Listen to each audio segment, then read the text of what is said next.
जय हिंद। कैसे हैं आप लोग? ठीक, बढ़िया। चलिए, आशा करते हैं आप लोग ठीक होंगे, बढ़िया होंगे, मस्त होंगे। हम लोग भारतीय संविधान पढ़ रहे हैं। भारतीय संविधान में इस समय जो हमारा वर्तमान में चल रहा है वो है नागरिकता, सिटीजनशिप के बारे में हम लोग देख रहे हैं। नागरिकता हमारे भारतीय संविधान के भाग 2 में उपस्थित है। भाग 2 में 5 से लेकर 11 तक अनुच्छेद उपस्थित है। उसमें नागरिकता के बारे में बताया गया मुख्य रूप से। बाद में नागरिकता के बारे में बताया गया का मतलब ये हुआ कि नागरिकता कैसे मिलेगी, संविधान लागू होने से पहले कैसे मिलेगी, फिर इसके बाद संविधान लागू होने के बाद कैसे मिलेगी, इसको विधि में बताया गया है। संविधान जब लागू हुआ था तो उससे पहले जो वहाँ के मतलब भारत के जो भी लोग थे उनको नागरिक कैसे बनाया जाए, या कोई भी व्यक्ति जो पाकिस्तान से आया हो या कहीं और भी रह रहा हो तो उनको नागरिक कैसे बनाया जाए, इसको संविधान में बता दिया गया था। लेकिन बाद में संविधान लागू होने के बाद कैसे नागरिक बनेंगे इसको संविधान में नहीं बताया गया था। केवल इतना लिख दिया गया था कि विधि बनाई जाएगी संसद द्वारा और वो तय करेगी कैसे नागरिकता मिलेगी। उसके बारे में, विधि के बारे में बताया गया था जो 1955 में बनाया गया था। ठीक, उसके बारे में हम लोग देखेंगे। तो आप लोग क्या करिएगा, इससे पहले एक वीडियो नागरिकता के बारे में है, नागरिकता क्या है ना, फिर इसके बाद नागरिकता क्या है, फिर 3 भागों में डिवाइड किया गया था कि एक नागरिक होते हैं, एक विदेशी होते हैं, एक राज्यविहीन व्यक्ति होते हैं। इनके बारे में हम लोग थोड़ा थोड़ा देखे थे। फिर थोड़ा बहुत अधिकार के बारे में बात किए थे कि नागरिक को कुछ अलग अधिकार मिलते हैं और विदेशियों को कुछ अलग। नागरिकों को सभी अधिकार प्राप्त होते हैं, जबकि जो विदेशी होते हैं उनको कुछ अधिकार, जो विशेष अधिकार होते हैं जो केवल नागरिक को दिए जाते हैं, उसको विदेशियों को नहीं दिए जाते। ये सब पहले बात हो चुकी है, आप लोग थोड़ा देखिएगा। ये भी बताया गया कि नागरिकता भारतीय संविधान के भाग 2 में उपस्थित है। भाग 2 आपको मालूम है ना, जो हमारे भारतीय संविधान में 22 भाग हैं, 22 से 25 हम लोग सबसे पहले ही क्लास में बात कर चुके थे। तो 22 भाग हैं। 22 भाग में उसका जो दूसरा भाग है वो नागरिकता है। ठीक, इसके बारे में हम लोग इससे पहले वाले वीडियो में बात किए, आप लोग देखिएगा। नागरिकता क्या है इसके बारे में बताया गया था कि नागरिकता एक पहचान है जो यह बताती है कि आप किस देश, राज्य या स्थान से संबंधित है। इसके बारे में हम लोग बात किए थे ना। ठीक, तो पहले वाला वीडियो देखिएगा। आज हम उसी से आगे चलते हैं। अनुच्छेद के बारे में हम लोग देखते हैं। अनुच्छेद 5, 6, 7, 8, 9, 10, 11। ठीक है, कोई दिक्कत नहीं। चलिए, तो आप लोग देख लीजिएगा कि पहले वाला वीडियो देखिएगा, थोड़ा सा ज़्यादा नहीं है, 20 मिनट का ही होगा, उसको देख लीजिएगा। तो आप बताइए कि नागरिकता किस भारतीय संविधान में कहाँ है? भाग 2 में है। कहाँ है? भाग 2। 22 भाग है हमारे भारतीय संविधान में। कितने भाग हैं? वो है 22 भाग हैं। 22 भाग हैं, भाग 22। ठीक है, मतलब 22 भाग 22 में ये नहीं है, भाग 2 में उपस्थित है, वो तो 22 भाग बता रहे हैं। ठीक, और इसमें आर्टिकल अगर देखेंगे तो 5 से 11 तक आर्टिकल इसमें उपस्थित है। 395 अनुच्छेद है हमारे भारतीय संविधान में, मतलब नंबरिंग में काउंटिंग करेंगे तो 460 से ऊपर पहुंच जाएंगे। ठीक है, तो भाग 2 और आर्टिकल 5 से 11 तक यहाँ उपस्थित है। ठीक, इससे पहले वाला वीडियो आप देखेंगे तो नागरिकता क्या है इसके बारे में बताया गया था कि व्यक्ति कितने प्रकार के होते हैं। नागरिक भी हो सकते हैं, विदेशी हो सकते हैं, राज्यविहीन का मतलब ये हो सकते हैं कहीं के भी नागरिक नहीं है। विदेशी में तो ये है कहीं के नागरिक है, लेकिन राज्यविहीन में कहीं के नागरिक नहीं होते हैं। ठीक, तो ये सब पहले बात कर चुके हैं, तो आप देखिएगा। तो आज हम क्या देखते हैं, आर्टिकल 5 से शुरू करते हैं, फिर धीरे धीरे आगे बढ़ते चलेंगे ना। ठीक, तो आर्टिकल अगर हम बात करें 5 में क्या कहा गया, अनुच्छेद 5 में क्या कहा गया है? अनुच्छेद 5 में कहा गया है कि कोई भी व्यक्ति भारत का नागरिक बन सकता है बशर्ते उसके लिए कुछ शर्त पूरी करता हो। तो क्या लिखेंगे इसमें कि कोई भी व्यक्ति, क्या लिखेंगे, कोई भी व्यक्ति भारत का नागरिक हो सकता है, भारत का नागरिक हो सकता है, लिखिए, हो सकता है बशर्ते क्या करता है, बशर्ते वो, बशर्ते 3 में से कोई एक शर्त कम से कम पूरी करता है। 3 में से कोई एक शर्त पूरी करता हो। ठीक है, पूरी करेगा तो बन सकता, कम से कम एक शर्त पूरी करे, अधिक से अधिक कम से कम एक शर्त, कम से कम एक शर्त। ठीक, इसको लिख लीजिए आप कि कोई भी व्यक्ति भारत का नागरिक हो सकता है बशर्ते 3 में से कोई एक शर्त पूरी करता हो। वो हम लोग देख लेते हैं। कम से कम एक शर्त पूरी करेगा, अधिक से अधिक तीनों शर्त है तो कोई दिक्कत ही नहीं होगी। तो सबसे पहली शर्त जो है वो क्या है कि जिस दिन संविधान लागू हुआ था तो उससे 5 वर्ष पहले भारत में रह रहा हो। जिस दिन संविधान कब लागू हुआ था आपको मालूम होगा कि 26 नवंबर 1949 को संविधान बन गया था और 26 जनवरी 1950 को संविधान लागू हो गया था पूरी तरीके से। तो हम 26 जनवरी 1950 को ले रहे हैं।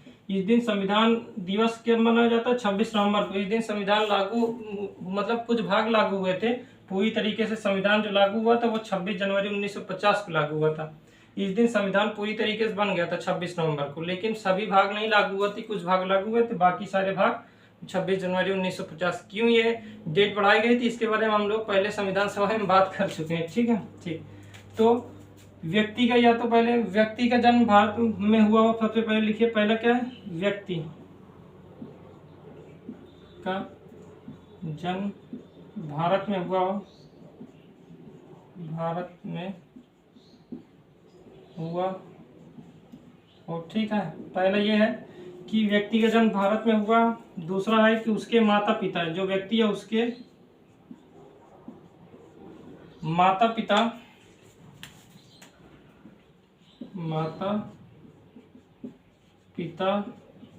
में से किसी एक का जन्म कहाँ हुआ? भारत में हुआ हो, भारत में हुआ हो। तीसरा क्या है कि जिस दिन संविधान लागू हुआ, तो संविधान कब लागू हुआ था? 26 जनवरी 1950। इतना करिएगा आप, 26 नवंबर को केवल संविधान दिवस के रूप में याद रखिएगा। 26 जनवरी 1950 को क्या हुआ था? संविधान पूरी तरीके से लागू हुआ था। क्यों लागू हुआ था? बात हुई थी। कब हुआ था? संविधान सभा अगर आप देखेंगे तो उसका जो लास्ट वाला पार्ट है उसमें बताया गया था। तो संविधान लागू होने से पहले 5 वर्ष तक भारत में रह रहा हो, 5 वर्ष तक भारत में लगातार रह रहा हो। लगातार, ऐसा नहीं कि आप भाग जा रहे हैं, एक महीना रह रहे हैं फिर 4 महीना भाग जा रहे हैं, ऐसा नहीं है। लगातार 5 वर्ष तक अगर रहा होगा जब संविधान लागू हुआ, तो संविधान लागू होने की यहाँ पर डेट अगर आप लिखना चाहें तो 26 जनवरी 1950 लिख लीजिए। ठीक है, तो भारत में ये जो भारत लिखा संविधान की बात हो रही है,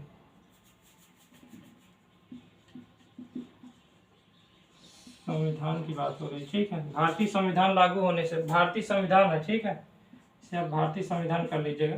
भारतीय संविधान लागू होने से 5 वर्ष तक, मतलब जिस दिन लागू हुआ था, कब लागू हुआ था? 26 जनवरी 1950 को। इससे पहले 5 वर्ष तक यदि वो भारत में रह रहा होगा तो उसे भारत की नागरिकता दे दी जाएगी।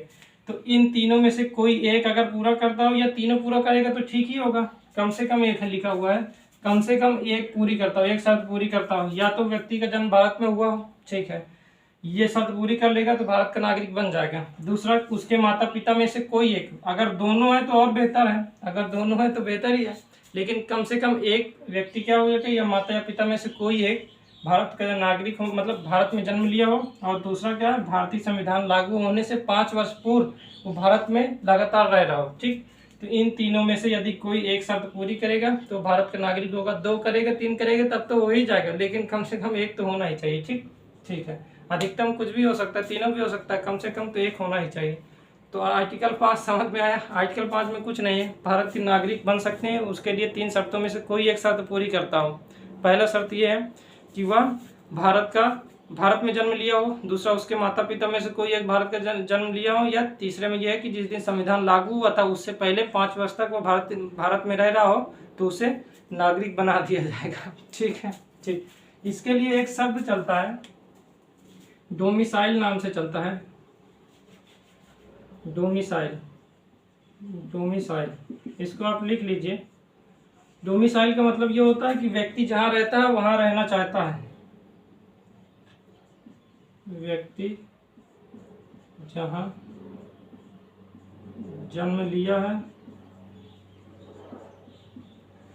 इसको लिख लीजिए, वहीं रहना चाहता, नागरिक बनना चाहता, रहना चाहता, इसको आप लिख लीजिए। तो डोमिसाइल चलता है कि मतलब व्यक्ति यदि भारत में जन्म लिया है तो वो वहीं रहना चाहता है, तो उसके लिए डोमिसाइल चलता है। तो अगर डोमिसाइल का मतलब व्यक्ति ये प्रवृत्ति का है तो वो बना दिया जाएगा, ठीक है। और उन तीनों शर्तों में से इसको तो याद रखना है, डोमिसाइल केवल एक शब्द याद लिख लीजिए, ठीक है। रफ करें, कोई परेशानी नहीं है ना, ठीक।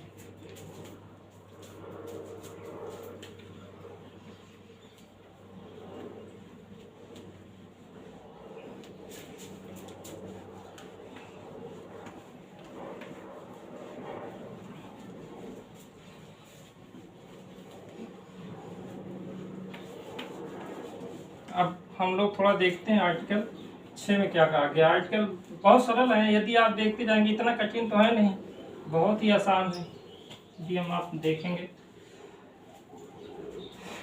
तो। हम लोग लिखते हैं क्या है, आर्टिकल 6, आर्टिकल 6 में क्या कहा गया है। आर्टिकल 6 में कहा गया है कि भारत आज़ाद हुआ, तो भारत आज़ाद होगा तो जब आज़ाद हुआ तो दो भागों में डिवाइड हुआ, एक पाकिस्तान, एक भारत। भारत से ही पाकिस्तान मान लीजिए अलग हुआ। पाकिस्तान का मतलब जो बांग्लादेश है आज का, वो पहले पूर्वी पाकिस्तान था, और जो आज पाकिस्तान है वो पश्चिमी पाकिस्तान था। तब क्या हुआ, वहाँ कुछ लोग भारत आना चाह रहे थे, भारत से कुछ लोग वहाँ जाना चाह रहे थे। तो आर्टिकल जो 6 में, अनुच्छेद 6 में ये बताया गया कि यदि कोई व्यक्ति पाकिस्तान में है, वो भारत आना चाह रहा है, तो भारत में नागरिक कैसे बन सकता है, इसके बारे में बताया गया कि भारत देश अलग हुआ, मतलब जब पाकिस्तान अलग हुआ भारत से, तो पाकिस्तान में कुछ लोग रह रहे थे जो भारत में आना चाह रहे थे, तो उनको नागरिकता कैसे दी जाएगी, इसके बारे में आर्टिकल 6 में बताया गया है। इसमें क्या कहा गया है कि कोई व्यक्ति पाकिस्तान से यदि इंडिया आया हो, ठीक है, पाकिस्तान से इंडिया आया हो तो वो नागरिक बन सकता है, तो वह नागरिक बन सकता है, बन सकता है। पर उसके लिए क्या करना होगा, उसके लिए एक डेट दे दी गई कि इस डेट तक यदि वो व्यक्ति आ जाए, इस दिनांक तक यदि वो व्यक्ति आ जा रहा है तो उसे भारत का नागरिक बना लिया जाएगा। यदि उसके बाद आ रहा है तो उसके लिए अलग प्रावधान किया गया, ठीक। तो उसमें कहा गया हो सकता है यदि, तो इसमें क्या लिखेंगे, यदि वह व्यक्ति,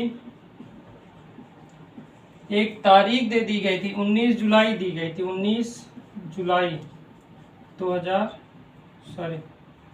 1948, ठीक है।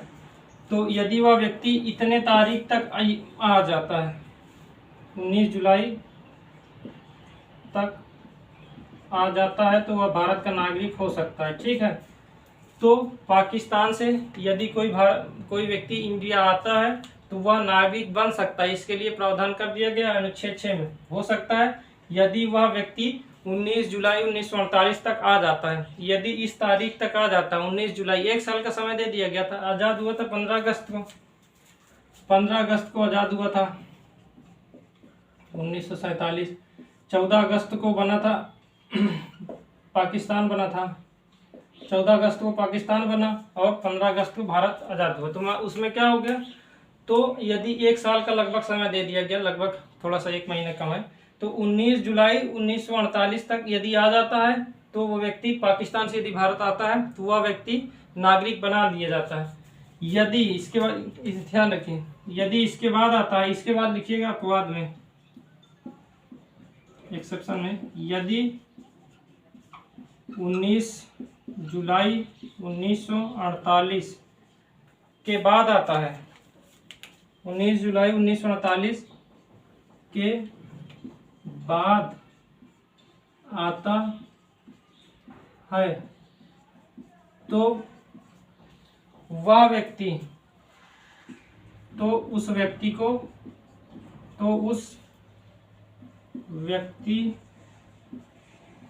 को 6 महीने भारत में रहना होगा, 6 महीने, 6 माह तक भारत में रहना होगा। ठीक है, फिर इसके बाद क्या करना होगा, जब 6 महीने तक रह लेगा इसके बाद रजिस्ट्रेशन करवाना होगा। इसके बाद क्या होगा, रहना होगा। इसके बाद रजिस्ट्रेशन का मतलब हो गया पंजीकरण। पंजीकरण कराकर क्या कर सकता है, पंजीकरण कराकर नागरिक बन सकता है। ठीक है, ध्यान रखिएगा कि कोई व्यक्ति यदि पाकिस्तान से भारत आया है तो वह नागरिक बन सकता है। उसके लिए एक तारीख दे दी गई कि 1 साल के अंदर 19 जुलाई 1948 तक यदि वो आ जाता है तो उसे नागरिक मान लिया जाएगा, इसमें कोई परेशानी नहीं है। लेकिन यदि इस तारीख के बाद वो व्यक्ति आता है तो उस व्यक्ति को क्या करना पड़ेगा, 6 महीना पहले भारत में रहना होगा। जब भारत में 6 महीने रह लेगा इसके बाद क्या कर लिया जाएगा, वो पंजीकरण कराना होगा। इसके बाद रजिस्ट्रेशन कराना होगा। जैसे रजिस्ट्रेशन हो जाएगा उसे नागरिकता दे दी जाएगी। कहाँ की, भारत की नागरिकता। ऐसा क्यों किया गया, ऐसा इसलिए किया गया कि 1 साल का समय दिया गया था। जब 1 साल में व्यक्ति नहीं चुनाव कर पाया कि आना है या नहीं आना, उसके बाद आ रहा है तो इसका मतलब फिर से वो जा सकता है। इसके लिए हो सकता है ना कि 1 साल तक चुनाव कर ही नहीं पाया कि भारत आना है या नहीं आना, पाकिस्तान से भारत आना है, क्योंकि 1 साल का समय दिया गया था। जब 1 साल में वो व्यक्ति नहीं जान पाया कि भारत आना है या नहीं आना है, वो अभी अपना हित नहीं समझ पा रहा है या कुछ भी कोई भी कारण रहा हो या नहीं आ पा रहा है, तो ये ज़्यादा चांस है कि वो व्यक्ति आकर फिर वापस चला जाए, नागरिकता दे दी जाए, फिर वो वापस चला जाए वहाँ। ये हो सकता है, इसलिए कहा गया कि व्यक्ति आए, पहले 6 महीना रहे। 6 महीने तक यदि वो भारत में रहेगा इसके बाद रजिस्ट्रेशन होगा। रजिस्ट्रेशन के बाद उसे नागरिक बना दिया जाएगा। ठीक, तो ये किस में कहा गया, अनुच्छेद 6 में कहा गया। कोई दिक्कत तो नहीं। ठीक है, अब आगे चलें। कोई परेशानी नहीं है, बहुत सरल ही है, इतना तो कठिन है नहीं।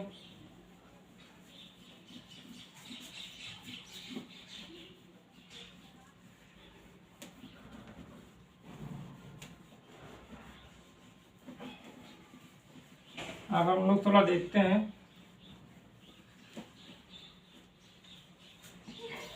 आर्टिकल 7 के बारे में। आर्टिकल 7 में क्या कहा गया, थोड़ा सा इसके बारे में हम लोग देख लेते हैं।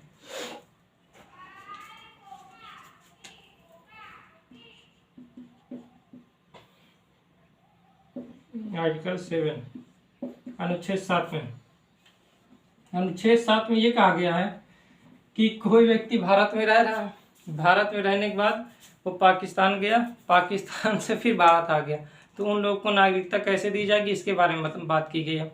कोई व्यक्ति भारत में है, भारत से पाकिस्तान गया, पाकिस्तान से फिर भारत आया, तो उनको नागरिकता कैसे दी जाएगी इसके बारे में इसमें प्रावधान किया गया है। क्योंकि कुछ कंफ्यूज लोग होते हैं। कंफ्यूज लोग का मतलब ये हो गया कि मान लेते हैं कि एक व्यक्ति भारत में रह रहा है, भारत में जहाँ पास रह रहा है, जिस स्थान पर रह रहा है वहाँ पास कई सारे परिवार रह रहे हैं जिससे मेल जोला है, उसके परिवार भी रह रहे हैं। तो वो व्यक्ति भारत में रहना चाह रहा है, लेकिन उसके परिवार वाले जो भी हैं या उसके आसपास पड़ोसी जो हैं वो पाकिस्तान जाने के लिए तैयार हो गए, पाकिस्तान चले भी गए। तब वो व्यक्ति को लगा कि हम भी अपने परिवार के साथ या अपने पड़ोसियों के साथ वहीं पास जाके रहेंगे। तो वो व्यक्ति क्या हुआ, भारत में रह रहा था लेकिन भारत से चला गया पाकिस्तान। पाकिस्तान में जब वो गया लेकिन वहाँ उसे रास नहीं आया, पसंद नहीं आया, तब क्या हुआ, वो फिर भारत आना चाह रहा। अगर भारत आएगा तो अगर नागरिकता का प्रावधान नहीं होगा तो वो भारत का नागरिक बन ही नहीं पाएगा, क्योंकि वो आना तो चाह रहा है लेकिन अब प्रावधान ही नहीं है। इसके लिए यह किया गया कि एक प्रावधान ऐसा किया जाए जो लोग कंफ्यूज हैं उनको क्या किया जाए, जब वो वापस आएंगे तो उनको नागरिकता दे दी जाए। तो इसमें यह प्रावधान किया गया। वो अपने परिवार या पड़ोसी की वजह से चला तो गया लेकिन वहाँ उसे पसंद नहीं आया, जिस कारण वो वापस आना चाह रहा है। और जब वापस आएगा तो अनुच्छेद 7 के तहत उसको नागरिकता दे दी जाएगी। ठीक, तो इसमें क्या बात किया गया कि कोई व्यक्ति पाकिस्तान में है, सॉरी कोई व्यक्ति भारत में है, इंडिया में है, गया पाकिस्तान, अगर हम कहें गया पाकिस्तान गया, फिर वापस आ गया, फिर वापस आया कहाँ, फिर भारत आ गया। ठीक है, कोई व्यक्ति भारत में है, वहाँ से पाकिस्तान गया, पाकिस्तान के बाद वापस इंडिया आ गया। ठीक है, तो उसको नागरिक कैसे बनाएंगे इसके बारे में, उसको नागरिकता मिल सकती है। ठीक है, उसको नागरिकता मिल सकती है। उसके लिए क्या क्या करना पड़ेगा उसको थोड़ा देखते हैं।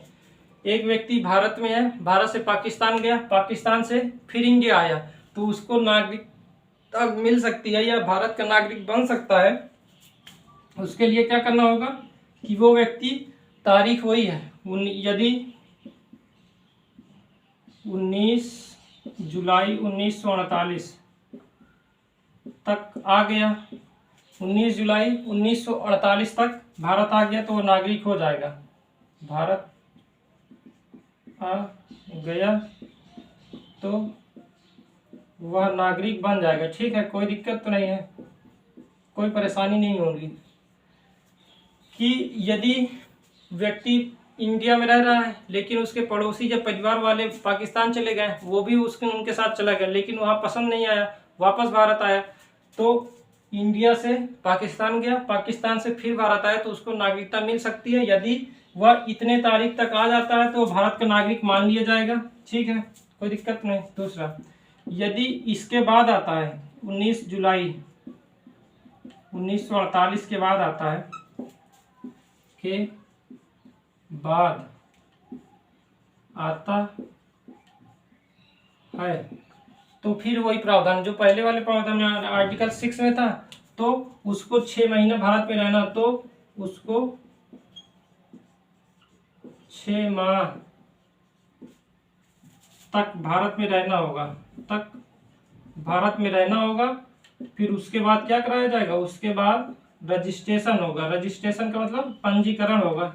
रजिस्ट्रेशन के द्वारा क्या हो सकता है, नागरिक बन सकता है। ठीक है, ध्यान रखिएगा 6 महीना अगर व्यक्ति इसके बाद आएगा, तारीख आप याद रखिएगा, 19 जुलाई 1948 के बाद यदि व्यक्ति आता है तो वो व्यक्ति 19 जुलाई 1948 के बाद आया तो उसे 6 महीने पहले भारत में रहना होगा। ऐसा नहीं है कि इससे बाद में आ रहा है, बाद में आने का मतलब ये है कि वो कंफ्यूज है।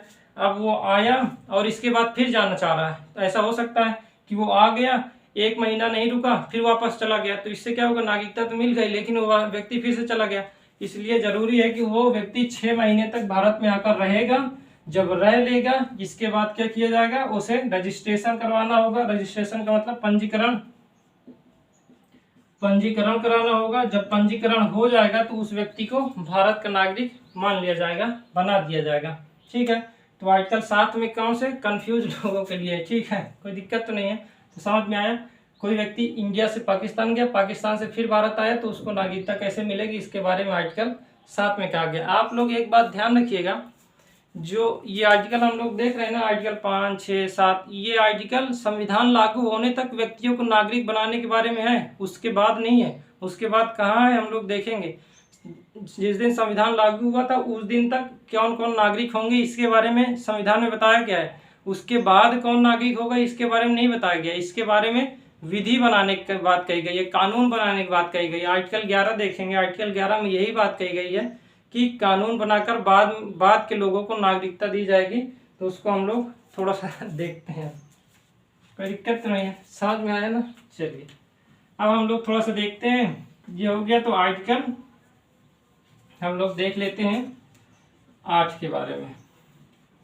8 में कुछ नहीं है। 8 में ये है कि जैसे मान लेते हैं कोई परिवार है जो बहुत समय पहले यहाँ नहीं रह रहा था, बहुत समय पहले भारत में तो रह रहा था, लेकिन अब क्या हो गया, वो चला गया बाहर और कहीं दूसरी जगह की नागरिकता ले लिए हैं।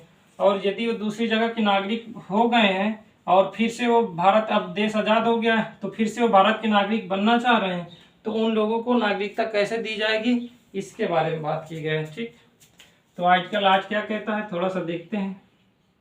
आर्टिकल 8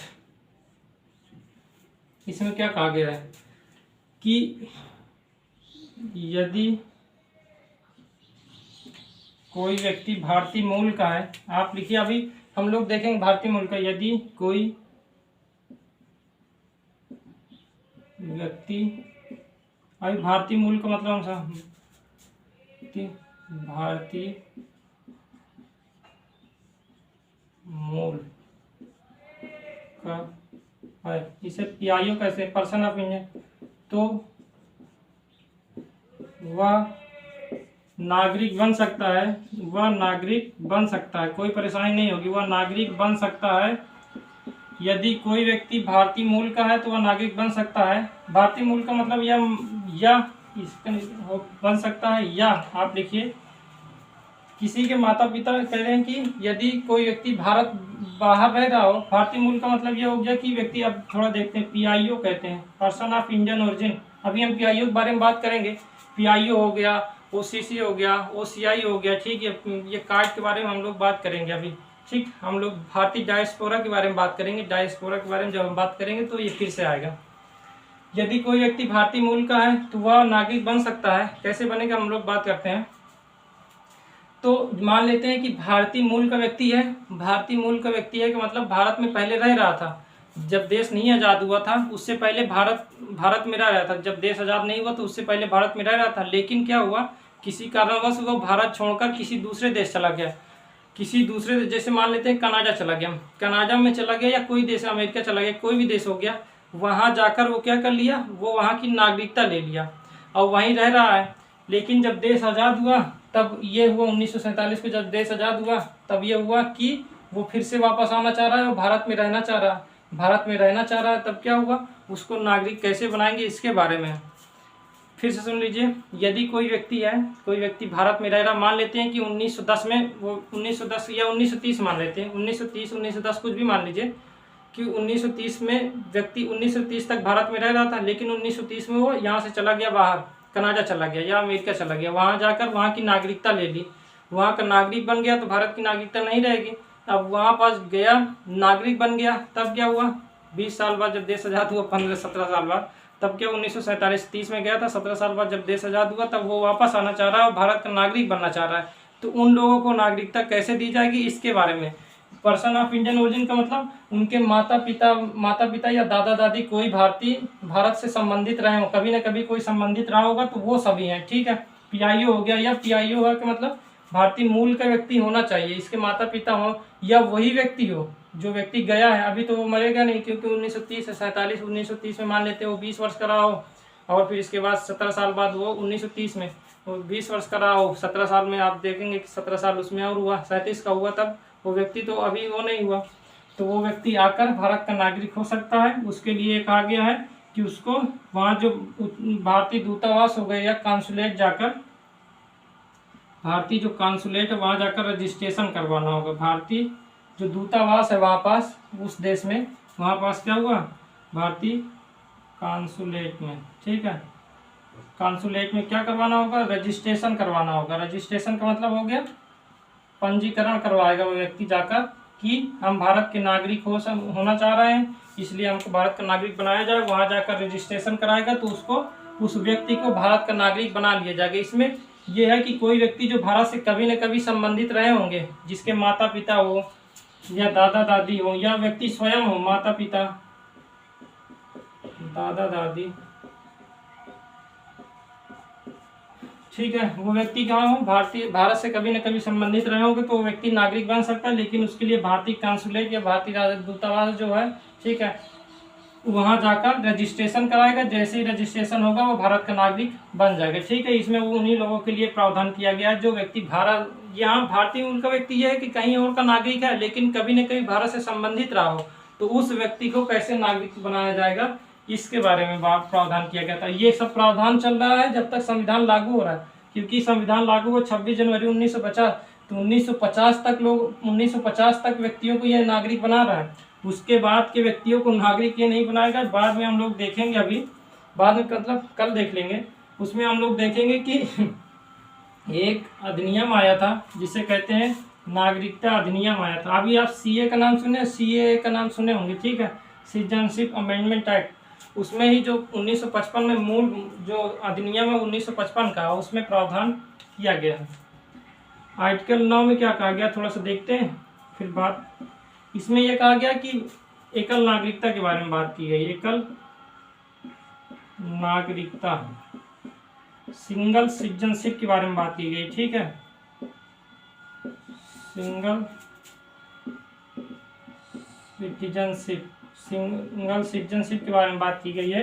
एकल नागरिकता के बारे में बात किया गया है कि यदि कोई व्यक्ति किसी और देश की नागरिकता अपनी इच्छा अनुसार ले लेता है तो वो भारत की नागरिकता स्वतः ही समाप्त हो जाएगी। ठीक है, इसमें यह है कि कोई नागरिक किसी दूसरे देश की नागरिकता लेता है, किसी दूसरे देश की नागरिकता लेता है, किसी दूसरे देश की नागरिकता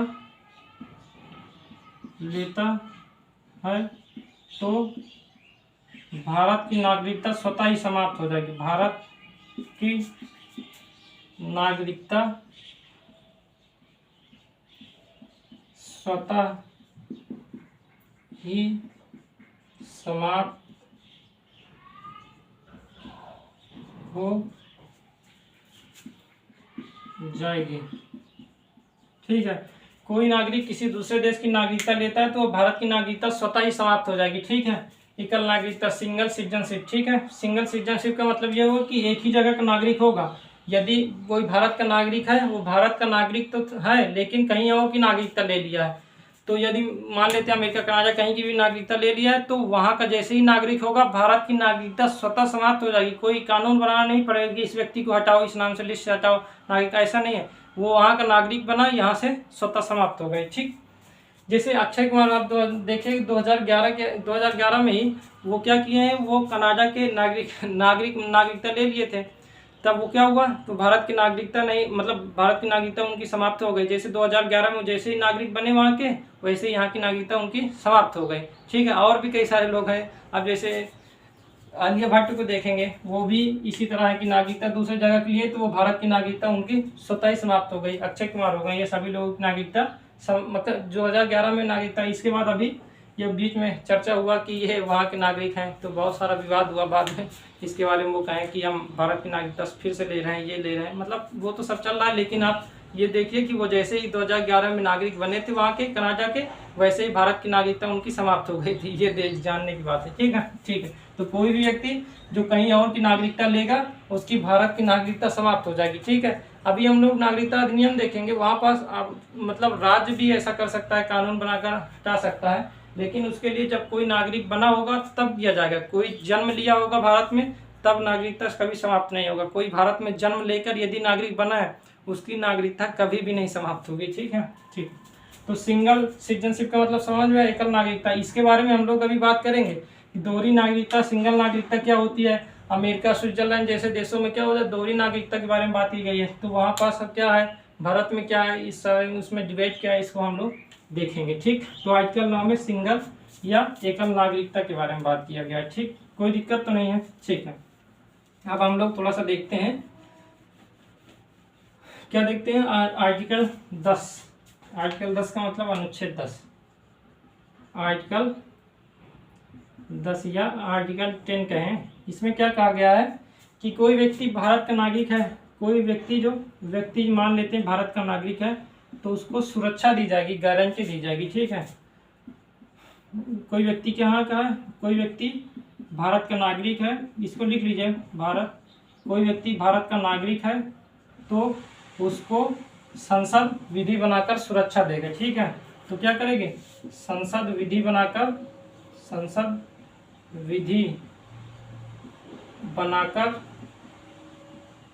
सुरक्षा देगा। ठीक है, सुरक्षा किस तरह देगा कि आपकी नागरिकता नहीं समाप्त होगी, ये सुरक्षा देगा। ठीक है, एक प्रकार से गारंटी के बारे में है, गारंटी क्यों देगा। ठीक है, तो एक प्रकार से संसद क्या करेगी, गारंटी देगा। जो व्यक्ति भारत के नागरिक है उनको एक प्रकार से गारंटी देगा कि संसद विधि बनाएगी। ठीक है, उसके द्वारा क्या होगा, गारंटी देगा कि आपकी नागरिकता समाप्त नहीं होगी, बेवजह समाप्त नहीं होगी। ठीक है, तो वो बेवजह समाप्त नहीं होगी तो उसे सुरक्षा देगा, विधि बनाकर सुरक्षा प्रदान की जाएगी, गारंटी दी जाएगी। किसी भी व्यक्ति को नागरिकता न समाप्त हो इसके लिए संसद विधि बनाकर गारंटी देता है, इतना याद रखिएगा। ठीक है, आर्टिकल 10। ठीक, कोई दिक्कत नहीं। आर्टिकल 10 में जब ये कहा गया है तो आर्टिकल 11 में क्या कहा गया। अब आर्टिकल 11 में जो बात कही गई है वो आगे संविधान लागू होने के बाद लोगों को नागरिकता कैसे दी जाएगी वो आर्टिकल 11 में बताया गया है। ठीक, उसको हम लोग देख लेते हैं, फिर समाप्त हो गया। मतलब ये भाग से नहीं समाप्त, मतलब ये भाग का मतलब भाग 2 आर्टिकल 5 से 11 समाप्त हो जाएगा, लेकिन नागरिकता नहीं समाप्त होगी, क्योंकि नागरिकता में तो अभी बहुत सारा देखने को बाकी है। देखने का मतलब अभी हम लोग देखेंगे PIO देखेंगे, OCI देखेंगे, ठीक है, NRI देखेंगे। इसके बाद जो नागरिकता अधिनियम है इसको देखेंगे, संशोधन हुआ। इसके बाद जब हम लोग देखेंगे असम समझौता हुआ, उसको भी जोड़ा गया, तो ये सब हम लोग देखेंगे।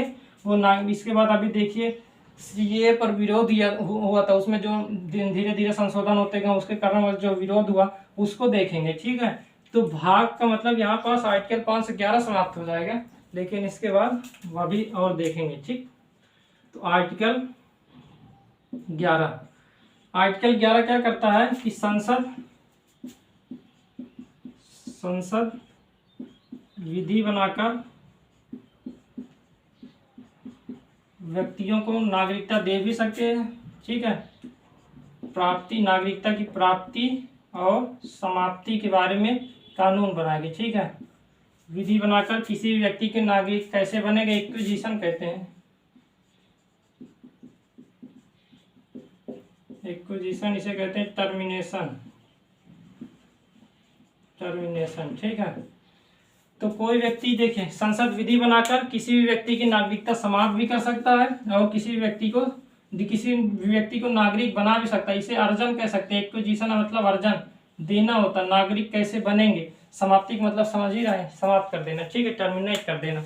अर्जन या प्राप्ति का मतलब ये एक्विजिशन है कि किसी व्यक्ति को नागरिक कैसे बना सकते हैं, ये संसद विधि बनाएगी। संसद विधि बनाकर आर्टिकल 11 में कहा गया, आर्टिकल 11 में ये कहा गया है कि संसद विधि बनाकर किसी भी व्यक्ति को भारत का नागरिक बना सकता है और उसकी नागरिकता समाप्त भी कर सकता है।